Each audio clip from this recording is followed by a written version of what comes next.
आज का दिन हमारी कांग्रेस पार्टी और देश की आज़ादी के लिए बहुत महत्वपूर्ण दिन है। इस दिन महात्मा गांधी जी ने बेलगाम में आकर एक आह्वान किया था कि देश को आज़ाद कराने का, और यहाँ से एक बहुत बड़ी मुहिम चली। उसमें बहुत ज़बरदस्त कुर्बानियाँ भी हुई, ज़बरदस्त धरने मुजाहरे, और अंग्रेज़ों को मजबूर होकर देश को छोड़ना पड़ा।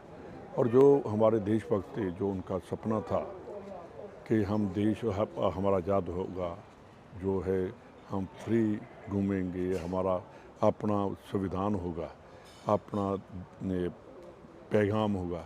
तो आज जो बीजेपी कर रही है संविधान के ऊपर, जो उन्होंने मजाक कर रहे हैं देश को, और मेरे बाबा साहब भीमराव जी के अगेंस्ट जो अमित शाह ने बात की है, तो मेरे ख्याल में जो हमारे पुराने जिन्होंने हमें देश आज़ाद करवा के दिया, उनके दिमाग में कभी नहीं आया था कि हमारा देश आज़ाद भी हो सकता। वो फांसियों पर चढ़ गए, जेलों में रहे। वो आज सोचते होंगे ऊपर बैठे भी कि हमने किस काम के लिए, कैसे देश का संविधान बनाया, कैसे आज़ादी दिलवाई। तो आज ना बोलने की इजाज़त है, मीडिया के ऊपर उनका कब्जा है। देश में जो किसान हैं वो अपनी राजधानी में जाना चाहते हैं, उनके लिए रास्ते बंद कर दिए गए हैं।